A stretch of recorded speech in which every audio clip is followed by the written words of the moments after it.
Ahora hablaremos de los comienzos de la virología. Sin embargo, tendremos toda una clase sobre la evolución más adelante, pero ahora solo quiero decirles la edad que creemos que tienen los virus. Sabemos que ya existían alrededor de la época en que los dinosaurios poblaban la Tierra, que es aproximadamente 250 millones de años atrás. ¿Cómo lo sabemos? Tenemos nuevas formas de secuenciar para hacer lo que llamamos un reloj molecular.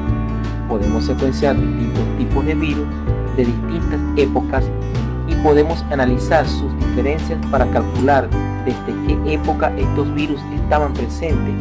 Con base a estos análisis podemos decir que algunos de los virus del herpes probablemente infectaban a los dinosaurios. ¿Puede usted imaginar a los dinosaurios con fiebre? También podemos analizar las secuencias integradas en nuestro genoma que corresponden a un virus. Los animales no solo tienen secuencias de retrovirus, sino también de otros virus. Y si se comparan estas secuencias con el de genoma de especies cercanas, se puede rastrear cuándo se produjo la integración de estas secuencias virales. Algunas de ellas sucedieron hace millones de años atrás y han existido por mucho tiempo con nosotros. Entonces sospechamos que los virus probablemente fueron las primeras entidades que se desarrollaron en la Tierra hace muchos años antes de la generación de la vida celular. Existen registros históricos muy antiguos que sugieren que las enfermedades virales se presentaron desde 700 años antes de Cristo. Aquí observamos un jarrón que tiene escrito: aquí este rebelde, el rabioso Héctor, lleva la carga, y que probablemente se refería a la enfermedad causada por el virus de la rabia. La siguiente imagen es un jeroglífico egipcio que data de 1580 hasta 1350 a.C. En ella se muestra a una sacerdote joven con una pierna que se observa más pequeña que la otra. Este fenotipo es causado por la poliomielitis y esto podría ser uno de los primeros casos de polio en la historia. Pero de nuevo, no podemos estar seguros. Es muy difícil conseguir virus de este tipo de material, pero sí puede obtenerse bacterias en ejemplares muy viejos, pero aún no se han podido obtener. Ya desde el siglo XI, personas de pueblos pequeños practicaban la prevención de las infecciones virales, sin saber siquiera que existían los virus en ese entonces. Es decir, el agente etiológico de estas enfermedades era completamente desconocido. Hubo personas que se enfermaron y otras muy inteligentemente observaban que el que sobrevivió a la enfermedad nunca se enfermó de esta misma forma de nuevo. La viruela fue uno de los grandes asesinos en aquel entonces, y la gente de China observó que los sobrevivientes de la viruela fueron resistentes a las infecciones posteriores de por vida. Es entonces cuando comienza a practicar lo que ellos llaman la variolización, en donde se inoculaban a individuos sanos con fluidos obtenidos en las vesículas eruptivas de las personas levemente enfermas. Esta fue la primera forma de vacunación. Por supuesto, el problema fue que una gran cantidad de personas perdieron la vida, ya que se utilizaban como inmunizantes del mismo virus causante de la enfermedad. Esta práctica se llevó a cabo durante mucho tiempo. La señora que se observa en la imagen es Lady Montagu, quien inició la variolización en el Reino Unido. Su marido fue embajador de Turquía, donde practicaban la variolización. Incluso en la antigua colonia de Estados Unidos, Adam Jones se hizo famoso al aplicar esta práctica a sus hijos para protegerlos contra la infección. Fue hasta 1790 cuando Edward Jenner cambió este panorama y en lugar de utilizar un virus virulento para inocular personas, él hizo la observación de que las personas que ordeñaban a las vacas se contagiaban de viruela vacuna, puesto que tenían vesículas eruptivas en las manos. Lo interesante fue que nunca se enfermaban de viruela, por lo que concluyó que cualquiera que sea el agente etiológico debe ser similar a aquel que infecta a las personas. Fue entonces cuando decidió utilizar viruela vacuna para inmunizar a un niño, probando y estableciendo la vacunación. Si creen que el movimiento contra la vacunación es nuevo, aquí les mostramos una imagen de los tiempos de Edward Jenner.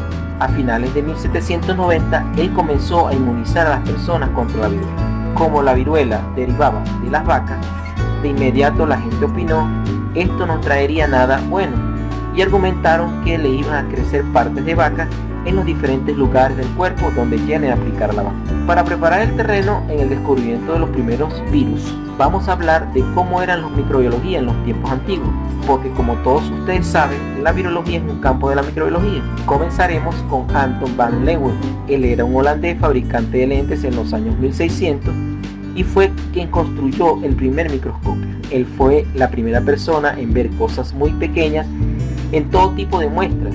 En estos tiempos nadie sabía que esas cosas existieran, solo estaban conscientes de lo que podían ver con sus propios ojos, las personas, plantas, insectos, etc. Pero él estableció que había microorganismos en el agua y en todo tipo de vida, incluso en nuestro cuerpo.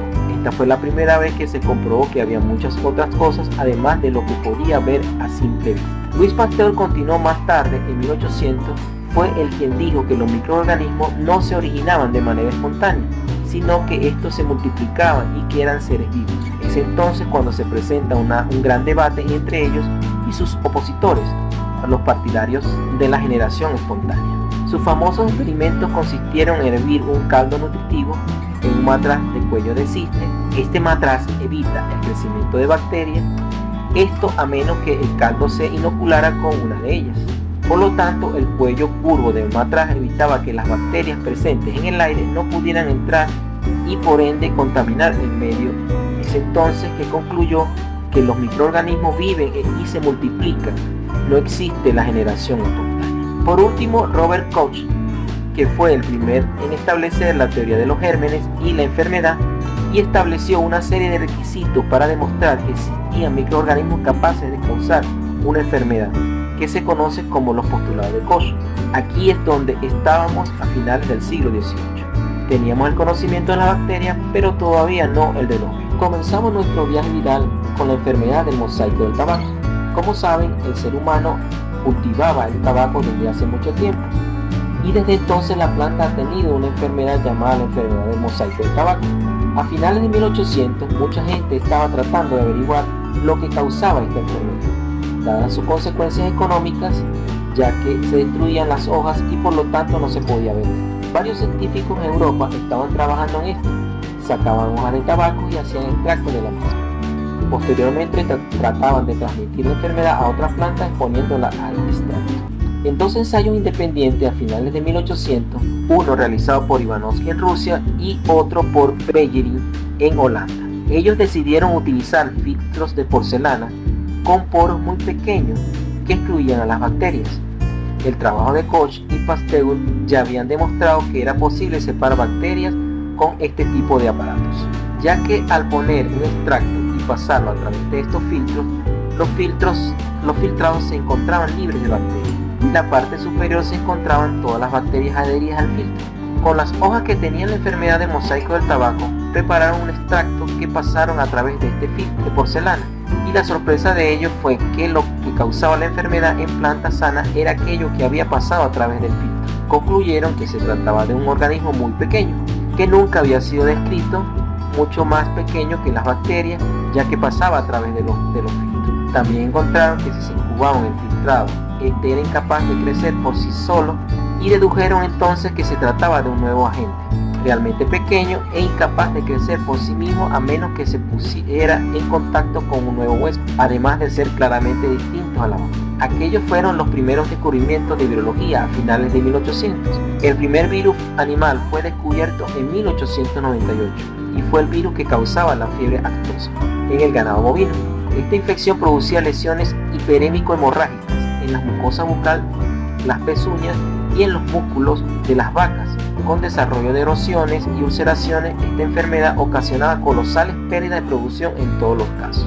Entonces la definición de virus consistía en aquel que era agentes muy pequeños, pues que pasaban a través de filtros que impedían el paso de bacterias y que solo se replicaban en su huésped. En este momento se mejoraron los filtros y el tamaño de la exclusión fue de aproximadamente 0.2 micras, alrededor de una millonésima parte de un metro. Así que por muchos años esta fue la definición de virus. Estas son algunas de los descubrimientos en virología que exponemos con la intención de mostrar una perspectiva histórica sobre algunos de los virus y sus fechas más importantes. Los primeros virus que infectan a humanos fueron descubiertos en 1900.